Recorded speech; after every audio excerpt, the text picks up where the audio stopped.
season three's finale had the same energy as the big three going up against Thanos at the end of Endgame, right? Captain America, Iron Man, and Thor. Is that a fair comparison to compare Logan to Thanos, who is pretty inevitable, as he would say? Yeah, I always win. Yeah, that's kind of the definition of a certain inevitability. I always win. Right.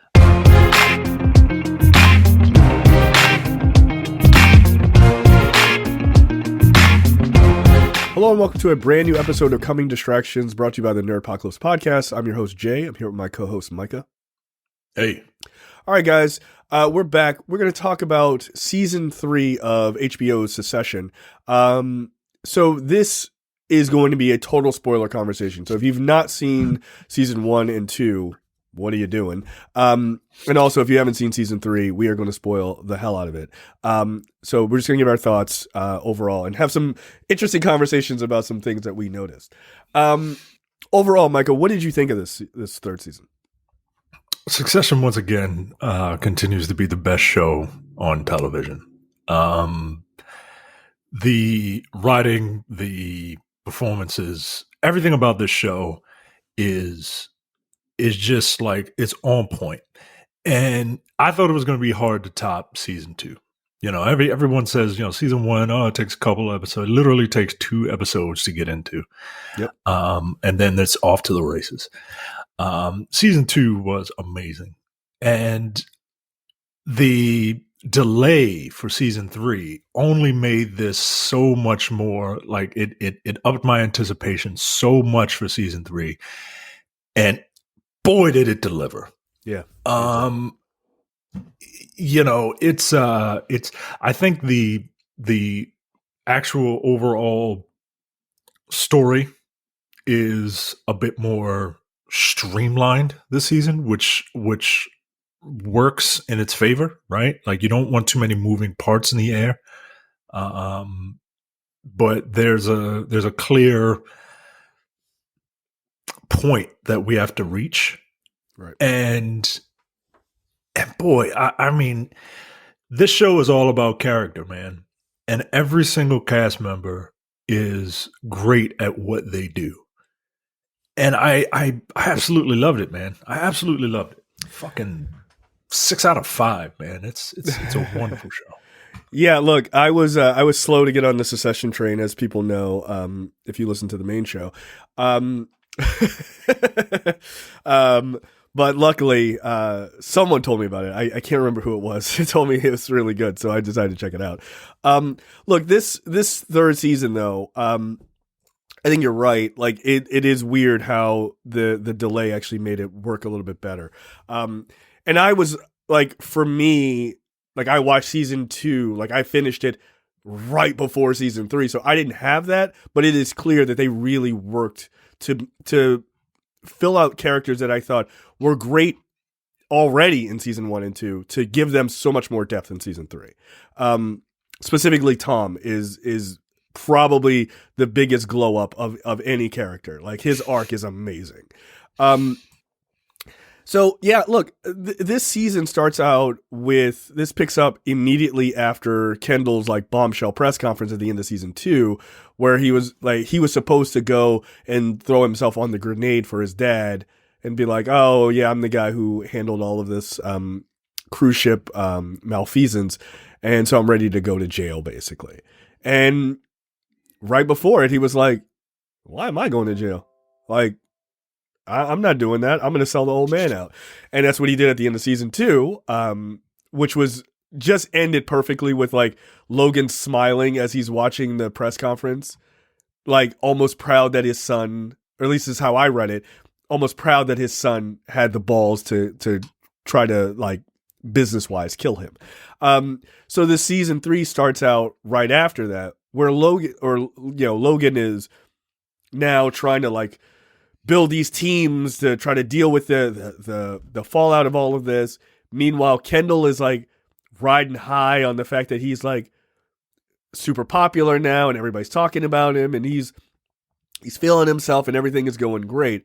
And then that season, slowly he gets torn back down, which is his arc. like always, right? As he tries to Yeah, always go out on his own.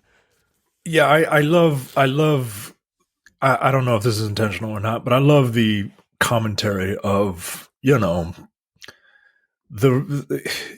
is the rich white man who claims to be for the people, like, is he really, like, Right. can he be, you know what I mean, Right. like, Can he be? Yeah, I think that's important. Can he be? yeah, like you're saying all the right things, but and I love how he's all about, like, you know let's say whatever to get like traction on Twitter or whatever, right? Like, he's using Right. social media and technology to kind of build up his brand, but at the same time, like, people see through that crap, man. And they Like, do. Absolutely. it's going to be very hard, even if you do have the best of intentions. It's going to be hard to prove that to people when you're worth goo gobs of money. Right. And Millions. right. And this character is so interesting, man. Especially, like, when you look at him from the season 1 to where he is now. He's always been the guy that should be the guy, right? Right. He's always kind of expected to be handed this thing, right?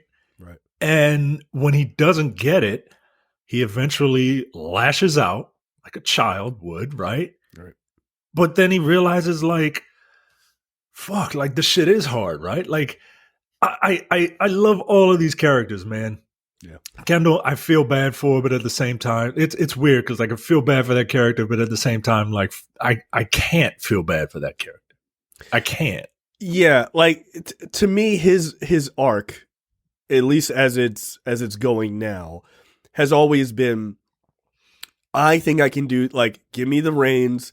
I got this. I don't need anybody.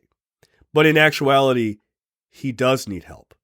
And that's, like, he wants to be, in the beginning, he wanted to be like his dad, right? He wanted to be this, like, fuck off, like, I got it on my own type of shit. But what you realize as the series goes on, especially by the end of this season, is that the power is in the power of the 3 of the kids, not in the power of just one of them. And it's interesting that once he realizes that, about midway through the season, like, that's his whole arc, is trying to slowly pull them to him, because he's like, Yeah. we can, and he realizes it first.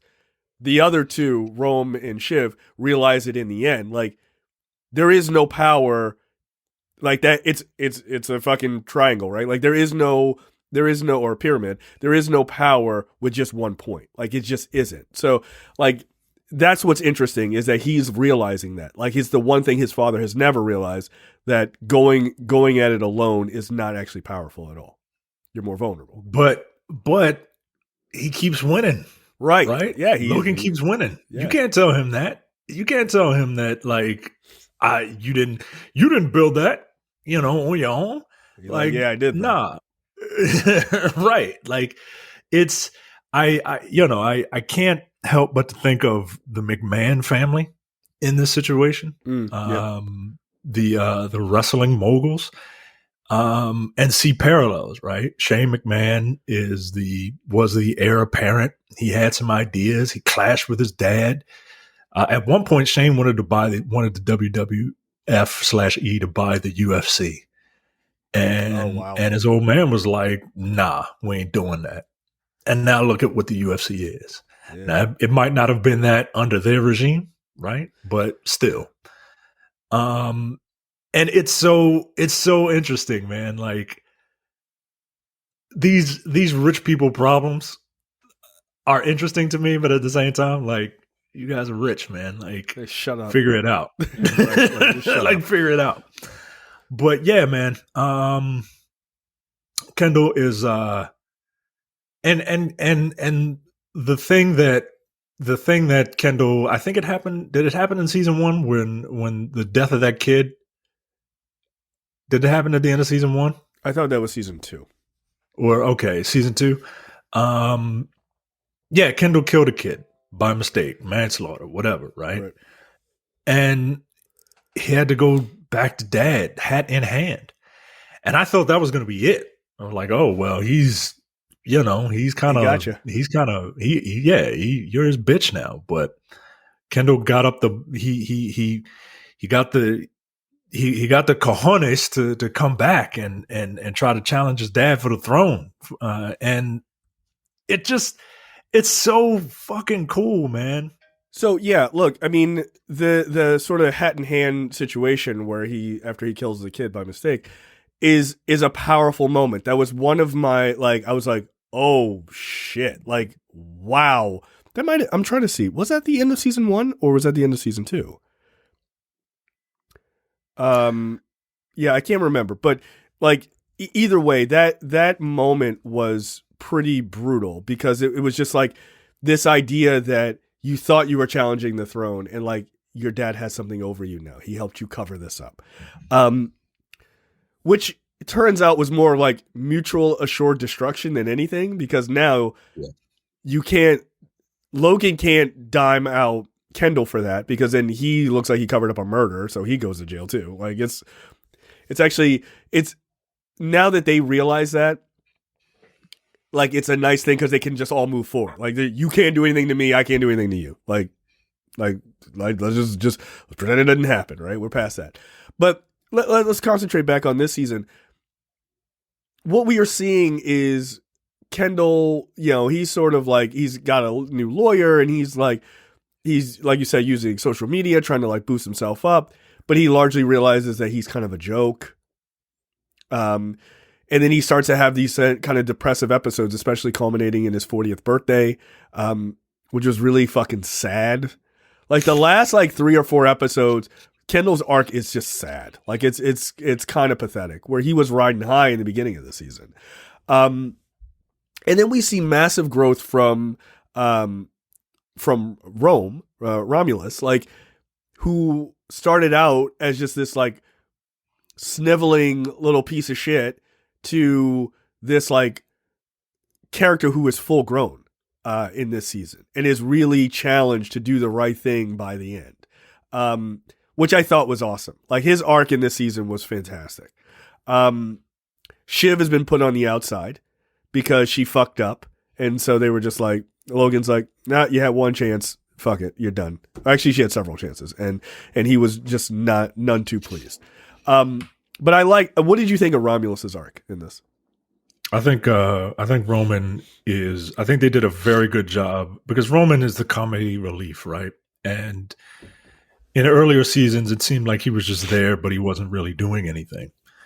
And I love the fact that this season, more than the other two, that Roman is shown as highly capable.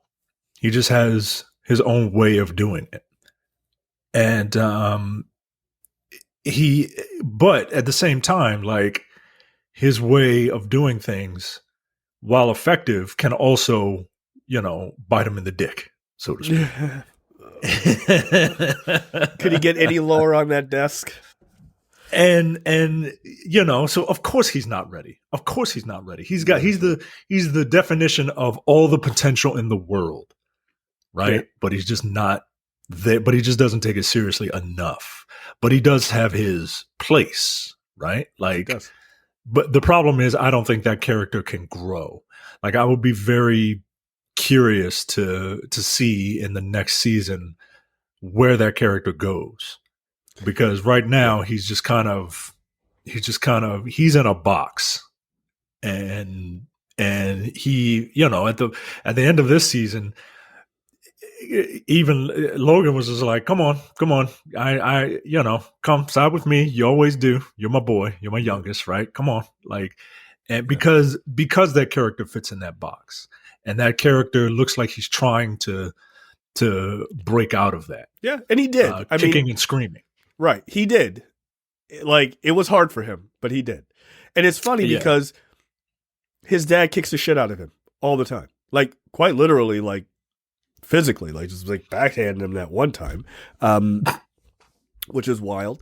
But they're also starting slowly but surely to address a thing that has been lingering over Roman from the jump.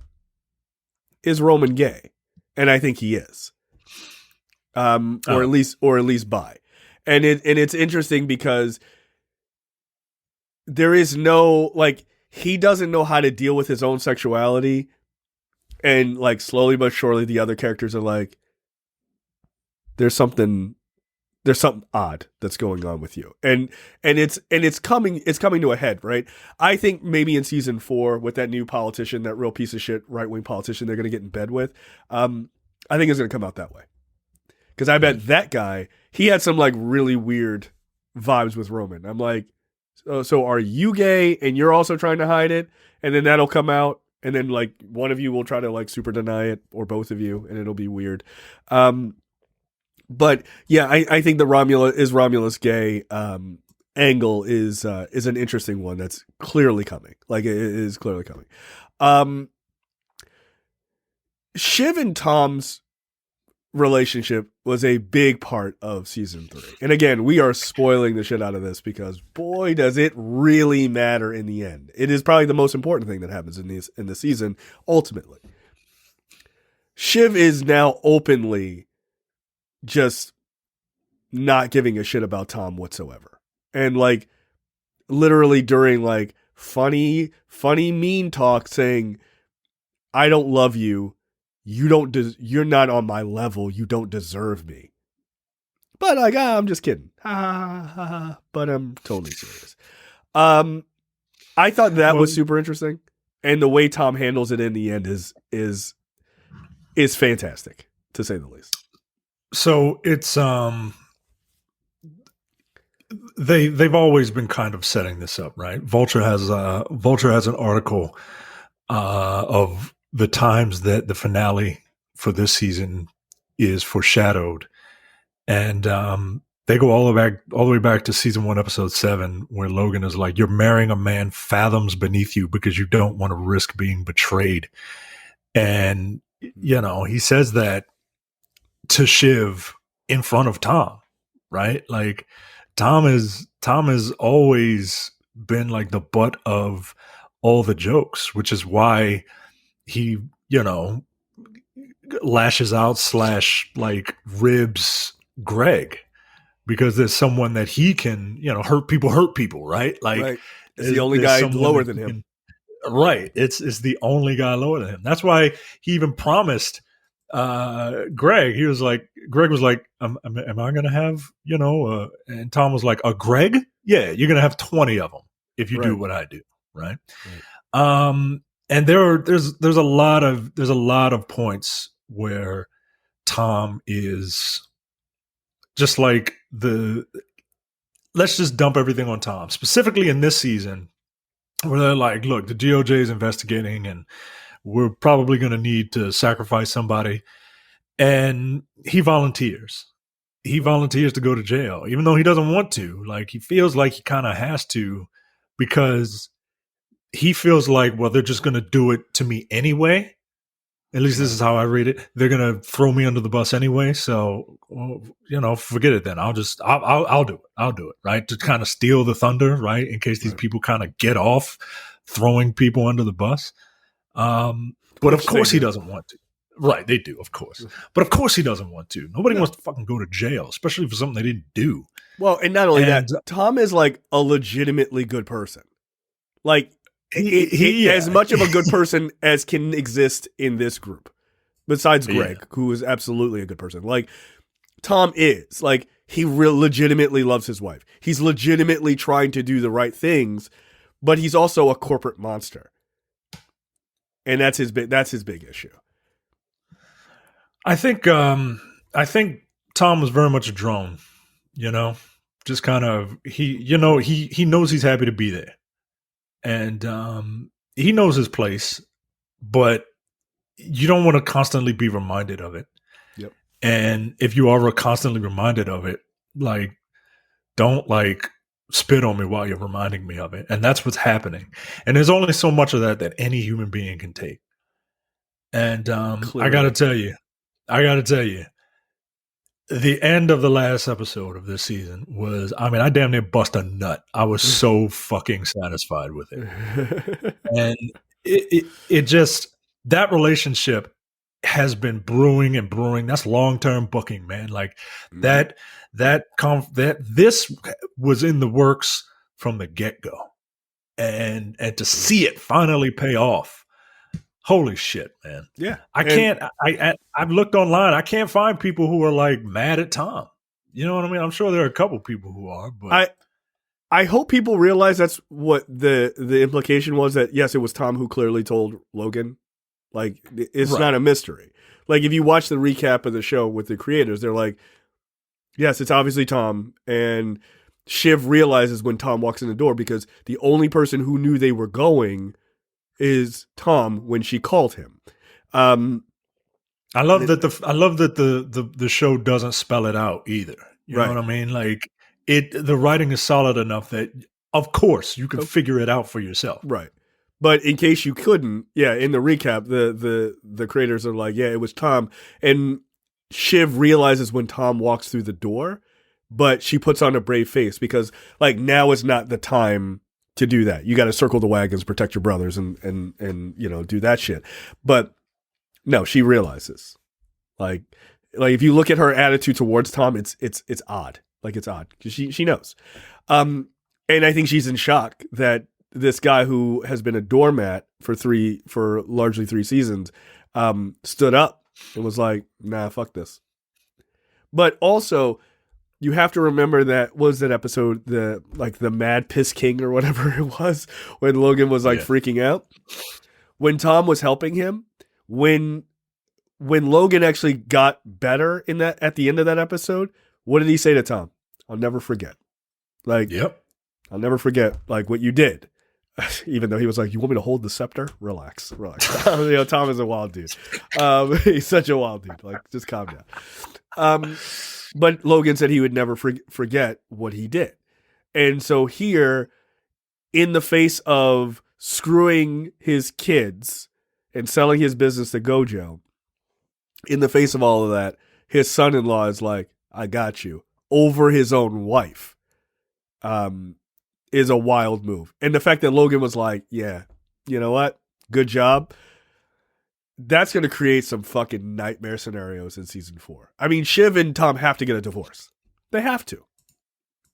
Right? Like, I don't know if they will get a divorce. I think Shiv will try to make sure that they don't get a divorce, because I don't know if Shiv is going to necessarily break off from her family and completely side with, well, she might have to, right? Like, because Logan is like, well, you should have trusted me to do better for you.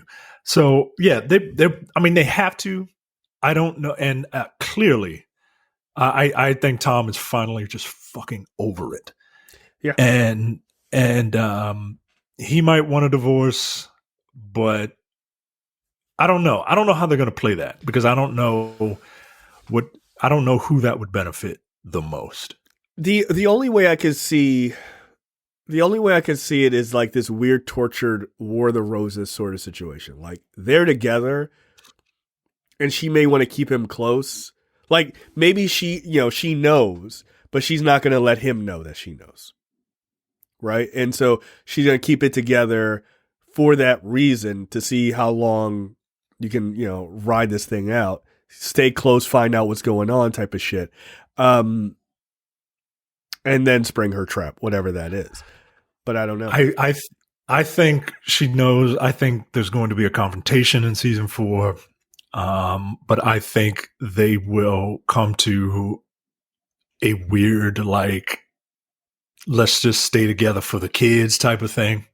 Like, let's stay together for the business. Yeah. And while she's planning on what to do. You know what I mean? Yeah. Shiv is smart. So she's, she look, and this is not like, I'm not saying this because she's a woman, but Shiv's a bitch, right? Like, she is. She is. Like she is. She's a bitch. But that's what makes her so powerful is that she gets shit done. She's super fucking smart. And I think she just completely underestimated the guy she was married to, who is apparently an asshole. Like, Tom is an asshole too. They're all assholes. That's why he married you. That's why you guys are all together. You're all dicks. That's why they're in business, yo. Like, that's why they're successful. Yeah. You can't, like, very few nice people in the world are just have unlimited wealth. Yeah, you know it's what not I mean? a thing. Like, it's not a thing. It can't be. It can't be. Yeah. All right, let's do some comparisons.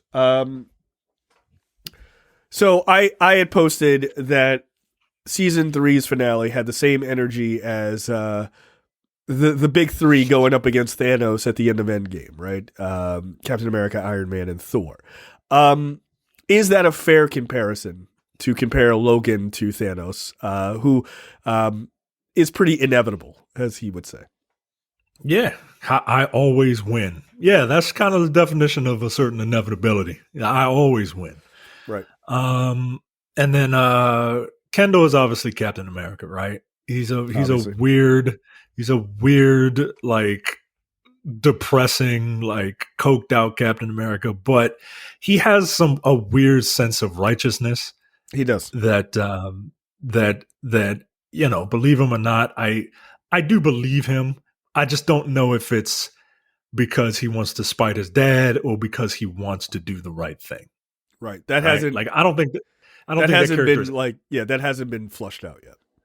Right. I don't think that character is just evil, but I don't think that character is altruistic. No. You know what I mean? No, he's not. Like, come on. No, he's not. Roman is Iron Man, obviously. 100%. 100%. I mean, the personalities aren't even that different. Right? Right. And Shiv is Thor, the good-looking person with a duplicitous relative. Hello. Right. It's not hard to figure this one out, guys. And Tom is Loki. Just kind of, but I mean, that's the obvious comparison. But Loki always seemed like he was always scheming, and Tom was never like that. No, he never was. He was never like that, especially in the beginning. He genuinely loved this woman, years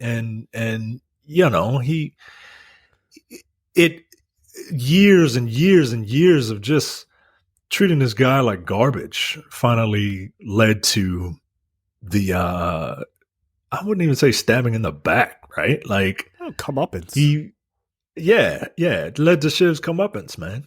And but yeah, it's a fun little analogy. Yeah, and Greg is Groot, as far as I'm concerned. Just a tall goofball who has no idea. I mean, actually, Greg is the audience. That's who Greg really is. He's the audience. Yeah, he's a regular guy, and he's just like thrown into this like pit of vipers, trying to figure out what the hell's going on.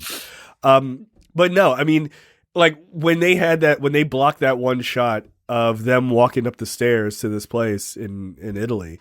I was like, there it is, right? It was like Shiv in the middle with Kendall and Roman to her, like flanking her on the sides. It was just a beautiful shot, and I was like, yeah. And it's like where's Logan?